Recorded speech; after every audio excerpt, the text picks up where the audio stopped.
Hello hi नमस्कार मु ठाकुर बेशी आपण मानक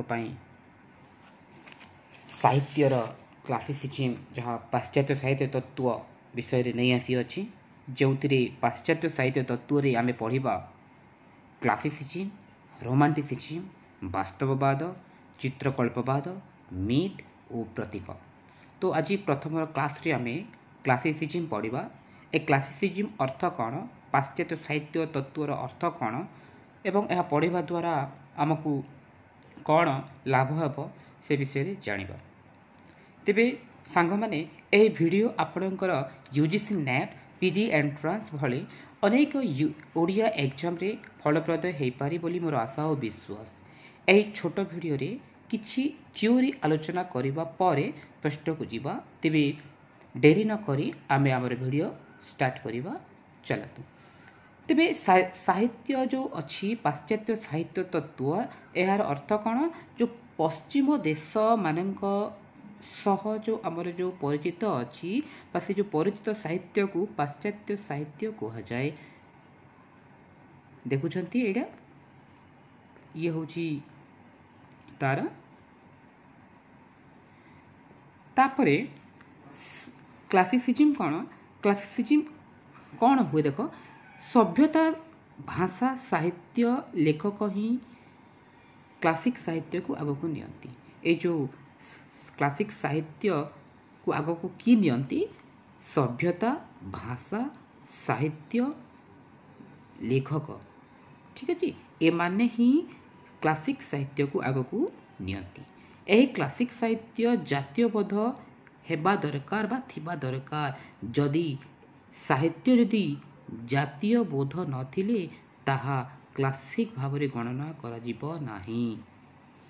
तेणुकरी क्लासिक साहित्य रे जातीय बोध थिबा दरकार। एही साहित्य समस्तक पई रचित हेबा दरकार। कौन सी व्यक्तिगत पई साहित्य ए क्लासिक साहित्य रचित हेबा दरकार नुहे। जदि व्यक्तिगत पई साहित्य रचना रचित करा गले ताहा क्लासिसिज्म बा क्लासिक साहित्य बोली गणना करा जीवो नाही। ए क्लासिक साहित्य कौन, जहाँ समाज मंगल हित कामना सहित संस्कृतिर विकास पाई उद्दिष्ट दरकार। तेबे ए क्लासिक साहित्य समाज मंगल हित कामना सह संस्कृतिर विकास करिबारे यह उद्दिष्ट होता है।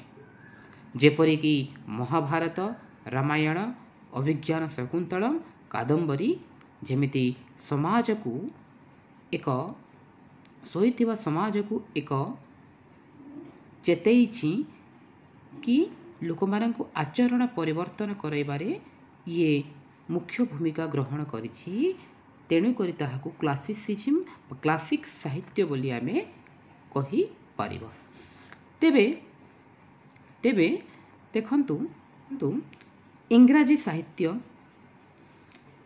साहित्य रे एलिजाबेथ युग को क्लासिक युग बोली कहा जाए। क्लासिक साहित्यर धर्म है आदर्श जीवन गठन पाई समाज और सभ्यतार विकास हुए, जेउठी जातीय भाव संस्कारमूलक चेतना भाषा ममता संस्कृतिर जीवन को प्रभाव करिपारे ताहा होची क्लासिक साहित्य। तो इंग्राजी साहित्य रे एलिजाबेथ युग क्लासिक युग बोली कहा जाए। यही जो साहित्य रे क्लासिक साहित्य रे आमर जो समाज अच्छी सभ्यता विकास होगा संगे सहित जातीय भाव संस्कार मूलक चेतना एवं भाषा रे ममता भल पाइबा संस्कृतिर विकास उन्नतिर जहाँ करिपारे ताहा होची क्लासिक साहित्य। जहाँ आगामी काल रे आम सभ्यता को केते जण ओडिया लेखक अवदान अच्छी, जो मानकर ना होची सारला दास कर महाभारत, बलरामकर दांडी रामायण, जगन्नाथंकर भागवत। यही जगन्नाथंकर भागवत ओडिया क्लासिक काव्यर अन्यतम काव्य। तो सांग माने मु कहि रखे सारला दास महाभारत व बिलंका रामायण ये दुईटी कौन, ए दुईटी होची छंदर कौन, ए छंदर होची गोटे एटा को छंद कहबा आमे दांडीवृत छंद कहीपर है। ये जो महाभारत और दांडी रामायण ये जो से कौन है अक्षर संख्या सामान न थाए तेणुकरी दांडी वृत्त बोली कहि परिबा। एवं जगन्नाथंकर भागवत कौन जगन्नाथंकर भागवत होउची एटा होउची भागवत बाणी बा गुज्जरी बोली कुहा जाए जोंथिरे अक्षर संख्या न थाए। एटा गोटे ट्रिक मु कर देछि हला एटा गोटे मु ट्रिक करिछि भागरे चक्र नट राम बंग को भागरे चक्र नट राम बंग को हला प्रथम संख्या 9 11 12 16 एवं 20 भागरे चक्र नट राम कोड़ी बंग को। तो ये हूँ 9 पिला मैंने एटा मु लिंक देवी डिस्क्रिप्शन बॉक्स रे लिंक देछि से वीडियो को जाकि आपण माने देखि नेबे ठीक अछि। तेबे देखंतु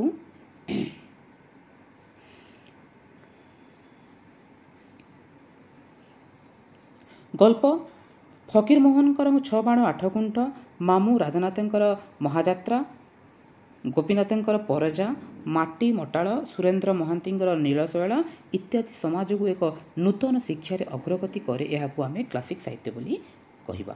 तो गल्प होची कौन फकीर मोहन सेनापतिंकर 6 बाण 8 कुंठ मामू राधानाथंकर महाजात्रा ए जो कहार राधानाथंकर महाजात्रा गोपीनाथंकर परजा माटी मटाळ सुरेंद्र महांतीकर नीलशैल एगुड़ाक हूँ समाज को नूतन शिक्षा देवारे अग्रगति करें तेणु यह क्लासिक साहित्य बोली कहुए। तेबे आमे पढ़िलु थ्योरी एवं तापर आमे कौन करबा तार किछि प्रश्न विषय रे आमे प्रश्न को नहीं आलोचना करबा। ए प्रश्न रे मध्य मु आपण माननकु पुंखानुपुंख भावे प्रांजल भाई बुझाइबी। तो देखंतु क्लासिसिज्म नंबर 1 लिखा देखि तो देखंतु नंबर 1 क्लासिसिज्म शब्दटी प्रथमे क्यों शब्दरू सृष्टि होईची तार आंसर होची क्लासिकस। नंबर 2 देखंतु व्हाट इज क्लासिक रो प्रबंधर स्रष्टा की ए व्हाट इज क्लासिक रो टीएस इलियट। तो नाटा मन रखंतु थॉमस स्टियरन्स ओके से होचंती इंग्लिश लैंग्वेज रो पोएट जो कि United State okay Thomas Stearns okay मु लिखि दउछि बिला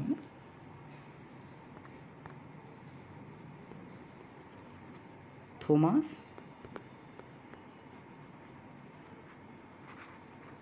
स्टियर्स ये होची यूएस रो जणे लेखक ठीक अछि। व्हाट इज क्लासिक रो प्रश्न पड़े व्हाट इज क्लासिक रो प्रबंधर स्रष्टा होचंती किए टीएस इलियट। क्यों चेतनार विरोध होची क्लासिक चेतना बा क्यों ऑब्वियसली पिला माने हम जानिबा जे क्लासिक चेतनार विरोध होची रोमांटिसिज्म ओके रोमांटिसिज्म ये होची क्लासिक रो गोटे विरोध रे सब बेले थाए। नंबर 4 नंबर देखंतु स्क्रिप्टर क्लासिकस ओ फ्लोरेटेरियस सह द्वय को ए जो दुईटा को देखंतु व्याकरण रे किए कहिथिले कोन कोन पिलाने एहार व्याकरण को किए व्यवहार करथिले आउलोस जेलियस। ए आउलोस जेलियस कोन गोटे रोमान ऑथर ए आउलोस जेलियस गोटे रोमान ऑथर किए क्लासिक और रोमांटिक चेतना मध्य रे पार्थक्य देखाइथिले ये होचंती फ्रेडरिक ओन स्केलगेल ठीक अछि। तापर देखिबा नंबर 6 फ्रांस 1660 रु 1700 मध्य रे रचित समस्त साहित्य कृति मानक कौन कह जाए जो फ्रांस जो 1660 रु 1700 माने 40 वर्ष जो से जो लिखी थिला जो साहित्य से साहित्य कृति को कौन कहिबा में क्लासिकल कहि परिबा केते वर्ष 40 वर्ष रे जो फ्रांस जो साहित्य सर्जना करथिला कृतित्व माने कृतिमान करथिला ताहाकू क्लासिकल कहि परिबा ठीक अछि। तापर देखिबा नंबर 7 शाश्वत दृष्टि ही क्लासिक साहित्यर मुख्य लक्षण शाश्वत दृष्टि ही गोटे कौन गोटे क्लासिक साहित्य। A classical can only occur when a civilisation is mature when a language and literature are mature and it must be the work of the mature mind। यह कथा किए कही ए कथा टी.एस. इलियट। तो टी.एस. इलियट क्यों देशर लोक comment माध्यम जनइबे। नंबर 9 को जीवा। नंबर 9 लिखाई देखु नंबर 9 रे होमरंकर प्रेरणा भर्जिल रचना करुवा क्लासिक काव्यर नाम कौन। होमर कौन करते होमर कौन करते कहार इन्स्पायर है कि भर्जिल इन्स्पायर है कि प्रेरणा रे कौन करते क्लासिक काव्यर लिखिते से काव्यर ना कौन। क्लासिक काव्यर ना हूँ इनिड। ठीक अच्छे इनिड मन रखु होमरंकर प्रेरणा भर्जिल ये जो होमरंकर प्रेरणा भर्जिल गोटे क्लासिक काव्य लिखिते जार ना हूँ इनिड। इलियाड और ओडेसी काव्यर स्रष्टा किए। इलियाड और ओडेसी काव्यर स्रष्टा होती होमर। ये होती होमर। ठीक अच्छे नंबर 10 नंबर हूँ आंसर होमर। इलियाड और ओडेसी काव्यर स्रष्टा होती होमर। नंबर 11 देखु क्लासिक काव्य डिवाइन कॉमेडी की रचना करते। क्लासिक काव्य डिवाइन कॉमेडी करते दांते। Romanticism in any time the art of the day. Classicism the art of the before day before किए कहते ये कहते स्टेंडाल कहते। राधानाथंकर क्यों काव्यटी एक क्लासिक ग्रंथ भाव सफल सृष्टि करे ये होती महाजात्रा। राधानाथंकर हूँ महाजात्रा मन रखु। नंबर 13 हूँ देखु क्योंटी क्लासिक सृष्टि नुहे। पशुपाल बधम किरातार्जुनियम मेघदूतम अभिज्ञान शकुंतलम। यहाँ कहतु आंसर कौन हम ये क्लासिक सृष्टि नुहे बोली। तो कौन हम ये जो शिशुपाल पदम तो क्लासिक साहित्य ए किरातार्जुनियम भी क्लासिक साहित्य। मेघदूतम गोटे क्लासिक साहित्य नुहे। ठीक अच्छे तेरे मेघदूतम हूँ तार आंसर। अभिज्ञान शकुंतलम गोटे क्लासिक साहित्य तो मेघदूतम हूँ तार आंसर हूँ ग। तो मेघदूतम किए लिखिते यार एपिक हूँ कालिदास लिखिते। ठीक अच्छे अभिज्ञान शकुंतलम मध्य कालिदास लिखिते। शिशुपाल प्रथम ये होती जो माघ अच्छी है संस्कृत लेखक माने माघ। किरातार्जुनियम ये होती भारवी। मु मोर चेष्टा करुँच केमी भल पढ़ाई तो आपण मैंने बुझी नियंतु। तो शिशुपाल प्रथम हूँ माघ। किरातार्जुनियम हूँ भारवी। मेघदूतम अभिज्ञान शकुंतलम हूँ कालिदास। ठीक अच्छे तो आम क्योंटी क्लासिक सृष्टि नुहे जदि थाए मेघदूतम तो मेघदूतम टिक कर। देखते क्योंटी क्लासिक सृष्टि नुहे ये हूँ सारला महाभारत लावण्यवती ओडिया भागवत जगमोहन रामायण। तो आंसर कौन हम सारला महाभारत गोटे लावण्यवती हूँ एटार आंसर हूँ लावण्यवती।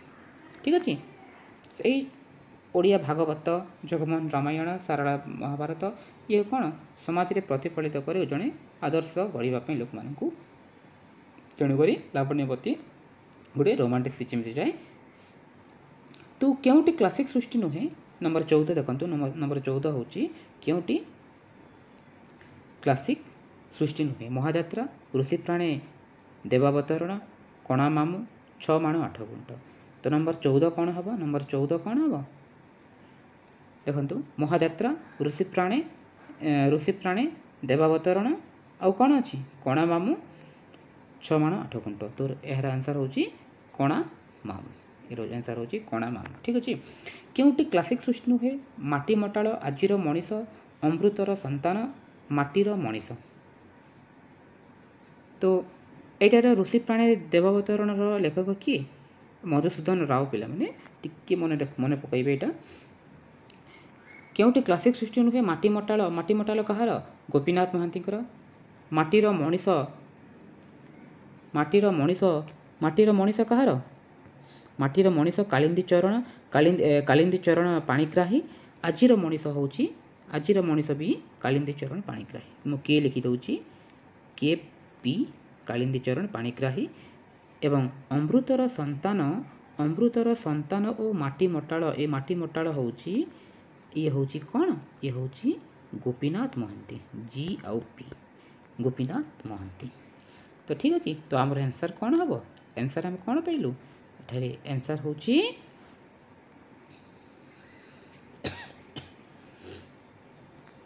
आंसर होची कौन आजिर मनीष ठीक अच्छे एठारे आंसर होची आजिर मनीष होची आंसर। तापर जीवा केउटी क्लासिक सृष्टि नुहे तपस्विनी नीलशैल प्रणया बल्लरी जाज्ञसेनी। तपस्विनी केउटी क्लासिक सृष्टि नुहे तपस्विनी तो तपस्विनी लेखक आमर किए तपस्विनी हूँ कौन गोटे तपस्विनी गोटे काव्य ठीक अच्छे प्रणय बल्लरी गोटे काव्य। तो तपस्विनी और प्रणय बल्लरी ये दुईटा हूँ गोटे काव्य। तो ये काव्यर लेखक होती आमर गंगाधर मेहेर। शैल हूँ आमर कहार नीलशैल हूँ सुरेन्द्र महांती एवं प्रणय बल्लरी तो कहली जाज्ञसेनी हूँ प्रतिभा रायकर ठीक अच्छे। नंबर जीवा 17 नंबर को जीवा 17 नंबर रे केउटी क्लासिक सृष्टि नुहे रामायण महाभारत नैषध्य चरितम बा कुंभार संभव एटारे आंसर कौन हम आमर संभवम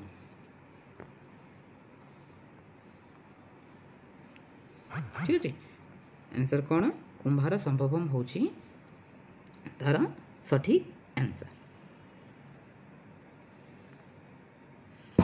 तापरे केउटी क्लासिक सृष्टि श्री राधा ओडिया भागवत 6 माण 8 गुंठ पांडुलिपि। तो एठारे आम जापर एठारे केउटी क्लासिक साहित्य नुहे क्लासिक सृष्टि नुहे एठारे क्लासिक सृष्टि नुहे कौन एठारे पांडुलिपि हूँ तार आंसर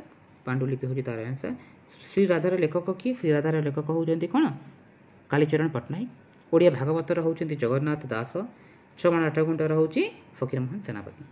ओडिया केउटी क्लासिक सृष्टि नुहे परजा प्रायश्चित अमृत संतान मामू। तो 6 माण 8 गुंठ गोटे उपन्यास मामू भी तार गोटे उपन्यास फकीरमोहन सेनापति।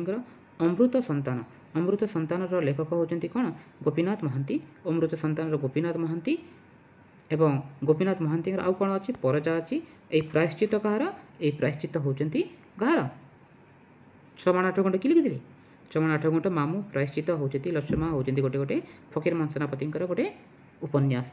तो प्रायश्चित हूँ गोटे कहार फकीरमोहन सेनापति।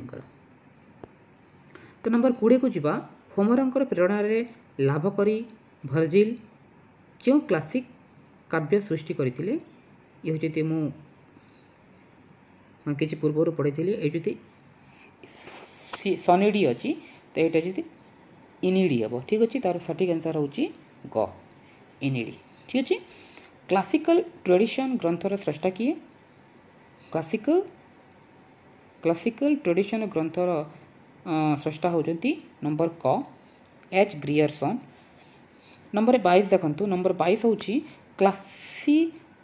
क्लासिक धर्मी काव्य पार्वतीर स्रष्टा किए मुझे कि क्षण पूर्व पार्वती गोटे पार्वती कहार पार्वती होती पार्वती कहार काव्य गोटे से काव्यर लेखक किए ये होती किए मत कमेंट माध्यम जनइबे मुझे मैंने पूर्व कही। तो यार आंसर हूँ क्लासिक सिद्ध काव्य हूँ पार्वती यार लेखक किए तार आंसर सहित मत जनइबे। नंबर 22 मत कौन करेंगे आंसर जनइबे नंबर 22 कमेंट माध्यम मत आंसर जनइबे। नंबर 23 कौन अच्छी क्यों चेतनारू क्लासिकवाद विश्व चेतना आड़ को प्रसारित हुए या गोटे व्यक्तिगत भाव में जीवनी लोकचेतना भाव में जीवनी जाति चेतना जीवनी हूँ समूह समाज चेतन जीव ठीक अच्छे समूह समाज चेतन जीव क्योंटी नव्य क्लासिक चेतनार एक अन्यतम सुस्थ लक्षण। तो क्योंटी नव्य क्लासिक मन रखु क्योंटी नव्य क्लासिक चेतनार एक अन्यतम सुस्थ लक्षण प्रकृति प्रेमी हेब ना पलायनवाद हम ना विस्मयबोध हम ना बौद्धिकता हम। तो सार सठिक आंसर हूँ घ बौद्धिकता। आपण मैंने बुझी जदि बुझी आपण मैंने भिडियो को लाइक शेयर कमेंट करने भूलें। आपण इच्छा मु आपण को जबरदस्त करूनी आपण को भिडियोटा भल लगी नेक्स्ट भिडियो देखापी मोर चैनल को सब्सक्राइब करनी मु तार रोमांटिसिज्म करी एवं मु अनेक भिडियो करी बट अपलोड कर टे विलंब करुच्ची मो चर्चा गीतिका मध्य मु भिडियोटा करदे अपलोड करनी एमती कि मु आउ अनेक भिडियो करी ତାହାକୁ ଅପଲୋଡ଼ କରିବାର ଟିକେ ସମୟ ଲାଗିବ। ତ ରହୁଛି। Thank you, bye bye.